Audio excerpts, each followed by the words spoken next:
Hey everybody, I'm Urban. And I'm, what was my name? Abel? Yeah, that's about right. I hate you. Well, it's never going to be a conventional introduction for me, alright? Not. Because I'm not about that life. Can't make me wear a suit and tie, mostly because I'm too fat. I do that, well, frequently. Anyway, today we would like to bring just our outlook on the state of affairs of Metal Gear. What do we have first on the docket? Well, first on the docket, we have Konami as just a general. Konami has chosen, and we all know this, to decide a very that... bad route, first of all. Oh, no, we can all agree on that. That they will no longer provide console and PC games, and after, I believe, 5 years, they will stop supporting all... I think at this point they've completely cut all AAA production. Yeah, they cut all AAA production, but there will only be support for certain games for up to like 3 to 5 years. I think they were working on a soccer game. I don't remember the title because I'm not into that shit. No, they're finishing all current titles. All current titles will be finished. I think, yeah, they're finishing, and I think I think the most they'll be doing as in terms of their AAA products is updates and fixes, but that's about it.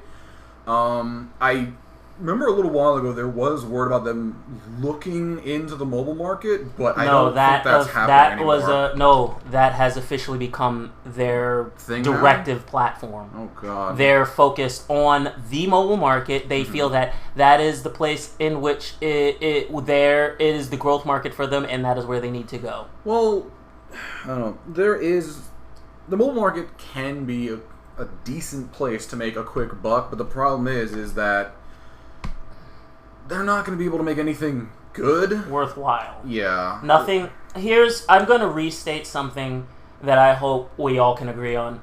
And this is something that, and we'll try and put the link in the description. Review Tech USA said this, and it's the same thing that I think we can all agree. I remember being a kid.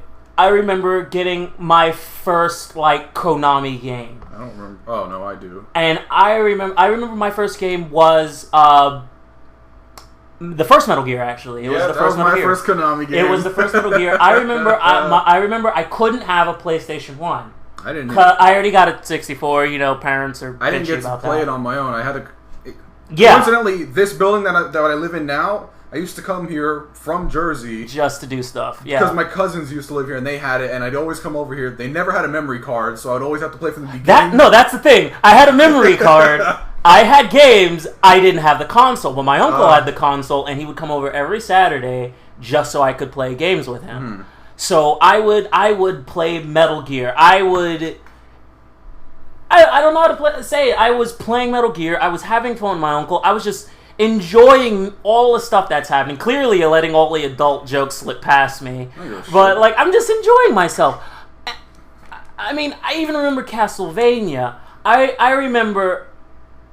Oh, jeez. It's hard to even bring up games from Konami right now. I can't even remember back far enough, but I just know every time I sat down to a Konami game, I got quality. I got a finished game. Unlike a Nintendo product, where it's like... Nintendo would only release a finished product, and on other consoles and systems, there would be bugs and issues. I mean, think about it. Not one Resident Evil game has not had a bug. Well... Whereas all Konami games have a finished feel to them. Where, yeah, they have bugs and glitch walls and stuff. Quality standard was off the charts. Compared to other things at that time. Think about it. At the time, with Konami, were there games other than Nintendo games that were like that? Yes and no. Mostly no. The thing with Konami is that from the beginning, start all the way back in yonder days with Castlevania, brand new idea, bringing the horror thing to life. Then they goofed with Simon's Quest. But the positive side to it is that, well, yes, it was a goof. They tried something new. Day-night cycles. That is another thing Konami's known for trying new things. The grinding with the game, but whatever. Again, it was a very explorative time. Oh, no, dawn of gaming, essentially. Of course, it was Like exploratory time. nothing was stable until '98. That's the golden age of gaming. That is the golden age of gaming. We'll have a separate video about that. Golden age for me was fucking Banjo-Kazooie. You do know that was released in 1998. Golden era. Welcome to the golden era. I don't know. See, like when I think like the 90s and everything, I'm like, wait a minute, what happened when? Because I don't know, like prior to 2000, the world is like such a mystery to me. Yeah, like, pretty much. Like how the world changed compared to how the world 2001. The world just fucking changed. No, like your childhood years is like, this is way off topic, but real quick, your childhood years, it's just like, okay, I was born here. 10 years later, this happened. And everything in between is pretty much irrelevant until you have kids. Like, what did I do for the first 10 years of my life? Who is this woman? Where did she come from? Anyway, back to Konami. What's next? Well, next up would be the actual release of Metal Gear Solid. I think you might want to start off.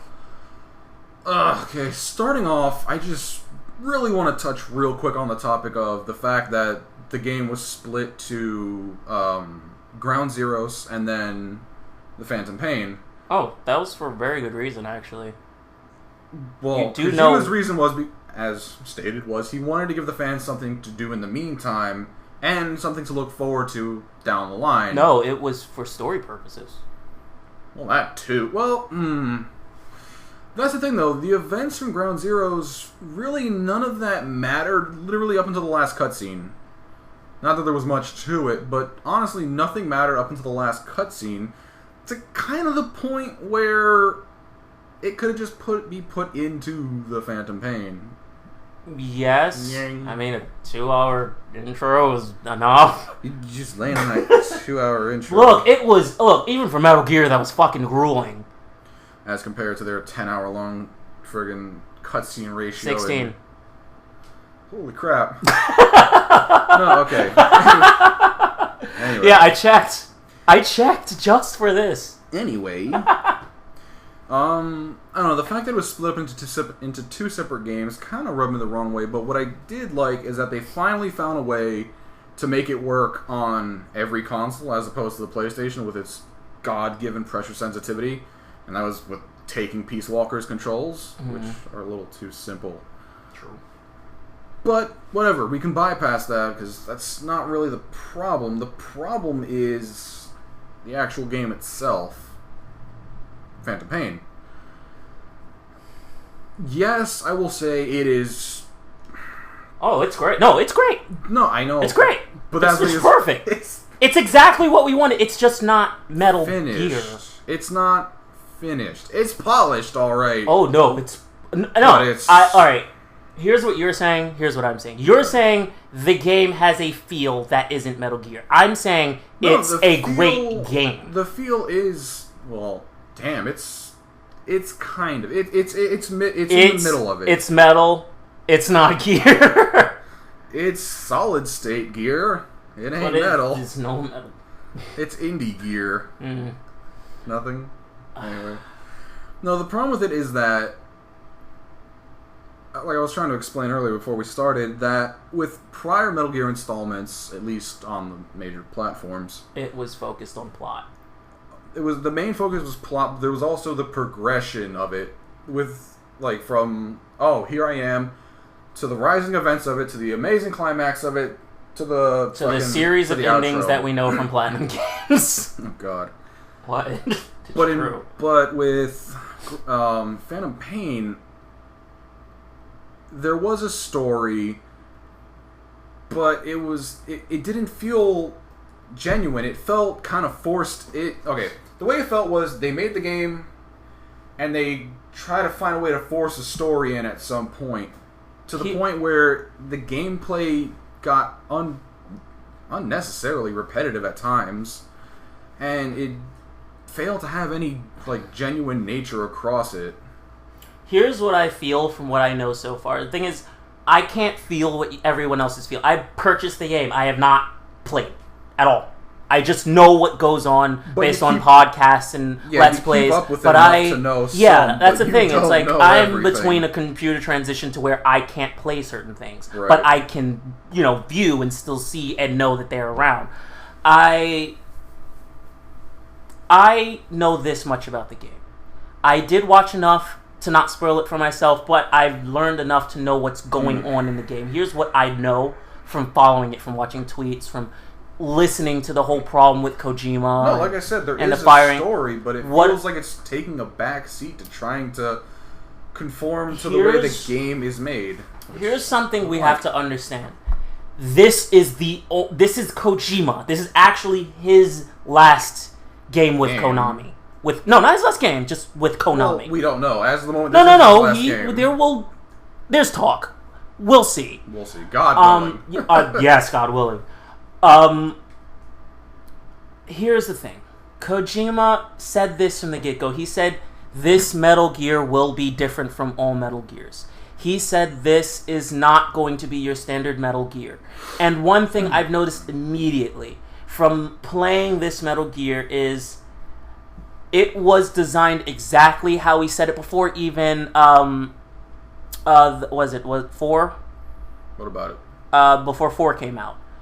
Even before 4 came out, he said what it was.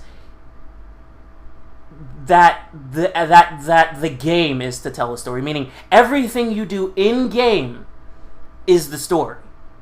What you do, who you witness, what you take down, that is your story. This is Snake now. You are finally Snake. You finally get to do what you've wanted throughout the entire lineage of Metal Gear. And that's what he's trying to get across to us. There is clearly a lot of game and stuff and content that has been taken out. I would love to get to the details of blogs and things that have opened up the source code and told us that this has been taken out, such as Watch Dogs, such as Fear, such as BioShock, such as a lot of games that we know. Pretty much Ubisoft games. Yeah, but with a lot of them, like, real quick, just to sidetrack, say Watch Dogs, the rooftop missions that everyone threw a freaking rampage for. They were great, man. For me, I look at that and I say, okay, that really sucks that was taken out. But it made the game what it was. Just like the fact that the things that were clearly either taken out or moved from Metal Gear made it what it should have been gameplay-wise, because the game was designed to be around what you do in the environment. Okay. Here's something I learned from watching. If you play the game and go back to Mother Base, it breaks your immersion. Not really. No! If you play the game in the environment continuously, your immersion is way better. I kid you not. I've watched multiple playthroughs, and I've gotten a chance to play with the game, but from what I know, when you don't go back to Mother Base, immersion isn't broken as far as the Metal Gear feel. Because remember, from all Metal Gears, what happened? You got most of your development through the game over what? Radio. Exactly. And going back to Mother Base breaks that immersion. You're supposed to be friends with your buddies. You're supposed to be in an environment. You're supposed to be getting your radio calls, updates, changes, side missions, and your rescue missions. You're supposed to be doing that in the environment. The idea is to live in that environment. You're supposed to be Snake. That's the thing, though, is that's where the game takes a backseat to the new. That's where the story takes a backseat to the gameplay. And that's the problem, because the gameplay, the story, takes place pretty much at Mother Base and in cutscenes. Well, no, that's the thing. In Metal Gear Solid 5, Phantom Pain, many, many times over throughout the course of the game, you will constantly hear one very famous line that I hate hearing every time. Snake, we have new missions. We just got a call for a new mission. Someone wants something done. This happened. I get, okay, they're trying to construct this new PMC of theirs. Okay, that's fine. It takes away from it, though, because now it's not your missions. This isn't your great adventure. This is you slowly building up your finances. This is the good part, because this actually brings us to the next part with our personal views. This actually literally brings us around. I think that's the good part about it. That's the missing part of the game. It's and this kills me that Konami really did this to us, that it's DLC. It's going to be DLC. Our game is going to be DLC focused. If even we get... That's it. Yeah, that's true. If we even get it, because we don't know jack shit. Because Konami, I'm an idiot. Because Kojima's off the team, so if... No. He if still the has DLC full rights to this. Yeah, but if the DLC wasn't already, like, predetermined... No, there's going to be more content. Down, they told us that for sure. Is it going to be worth it at this point? I think that's where it comes from. I think the development is going to be through things. I mean, there's no conclusion. There's no ending. Do you know how, this just feels like Metal Gear Sims. Did you see I know, I didn't want to ruin it for myself. Okay, take that last line you just said before you answered that and think real hard on that when you ever see... Yeah, that's what I thought, because the way the game plays, it just feels like fucking Sims. Metal Gear Sims. I don't want that. I don't want that. It's just a half-assed open ending where it's supposed to end in DLC. This isn't fucking Batman. I don't want to play that. No, that's the thing. The ending... There is no ending, technically. Well, technically there is no ending from the findings of cut content. And from what we know from modern games, what does that mean? Wait for the DLC. Well, that's the thing. Metal Gears have never had DLC before, so this is a new age, isn't it? No, what are you talking about? The Deja Vu and Je Me Vu for the last Metal Gear. They were DLCs for the last Metal Gear. Those were side quests. No, but they were sold as DLCs. I don't know. I don't think there's going to be full expansion-wise DLC. You probably bought the full thing. That's probably why you got them. No. I know what you're talking about. It's just...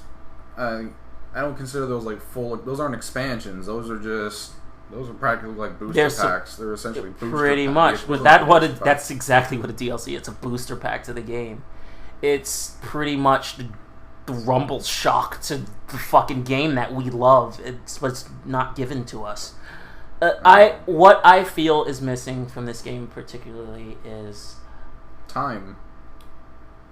Personally, I feel... actual story.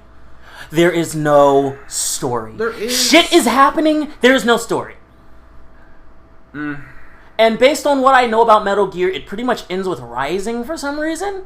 Where there's cybernetics and cyber this, and shit gets crazy, and there's all this Patriot tech, and...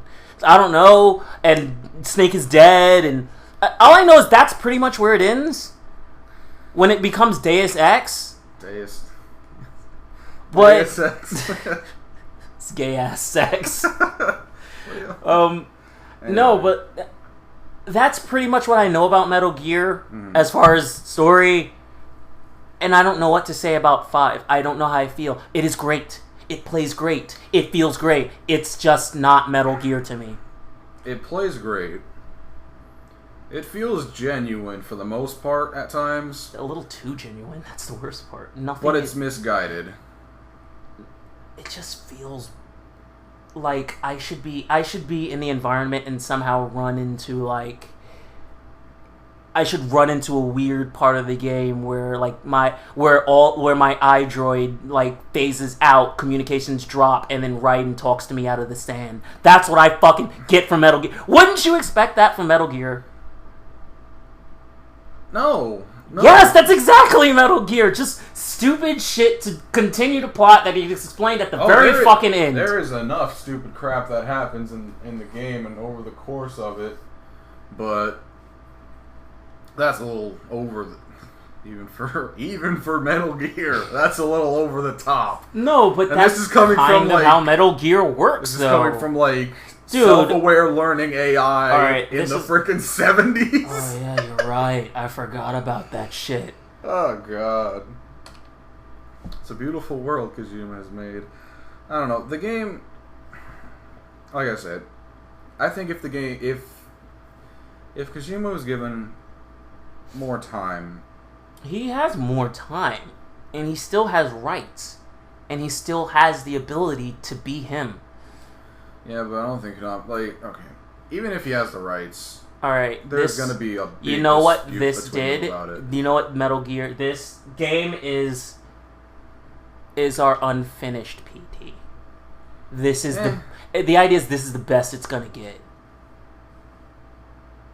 I mean, this is right up there with PT and the fact that it's unfinished. It's great. Oh no, PT wasn't even close to done. It was a concept to the actual game. No, but in the idea that what's given is great, but it's clear that, there is way more out there. Yeah. But that's what I'm saying. I want to see dumb cybernetic shit. I want to see shit come out the sands. I want to see more dumb anime shit. I want to see fucked up writing. You need to actually play the game, because by not playing the game, you're actually missing out on a lot of the crap you're talking about. No, I know. I know about the ghosts. I know about a lot of things. I know about the anime poses. I know about the weird zombie shit. I know about a lot of that. Sahelanthropus. Greatest. I know that the mother core, was that the something core? Yeah, the mother AI core. That shows up. I know that shows up. I don't remember where, but I know it shows up. There's a fucking creepy little turn of events in the game. It's just the thing is, it just feels like a bunch of pandering in a half-baked game, and I don't like it. And I love the game, and it feels great, but it just doesn't feel like a Metal Gear or like a finished one. You could have done better, Metal Gear. You could have done better. You could have respected your fans, Konami, is what you could have done. And that's the thing, is I don't blame Kojima. No, we do not blame Kojima. We blame Konami. No, the thing is, Konami were shit asses. They did this. They walked into the room, farted, and then just said deuces. They walked into the room, farted, and on the way out, they were like, hotbox. Oh, wow. Dutch oven. That's what it is. Dutch oven. I thought it was only in the car. No, hotbox is in the car. Dutch oven's in bed. Oh, well done. It's funnier. Actually, it's not funny. Don't ever do that to anybody. It's like they were baking a pork roast and decided to fart. What? I hope all of our multicultural friends out there would get the joke. All in all, it's worth at least playing. It's definitely. Oh no, we're not saying at all. We're telling you to support Metal Gear. Definitely support it, not for the sake of Konami, because let's for be the honest, sake of Kojima, them, but as a final send off to the last true Metal Gear game. Exactly. Though yes, it does have its faults. Mistakes. They're easily looked over. Plot problem. Well, it's Metal Gear. Every fucking thing is a plot problem. Lol. It's flawed, but it still shines through as it should. It really does. As an expectation of quality. Yes. From Kojima's part. It's the legendary gear. For God's sakes, he's in the game too! He's pretty much just a walking pile of broken bones and shrapnel, but he's walking fucking broken bones and shrapnel! He immortalized himself by having himself in the game. He will forever be with us. He's done that in every game!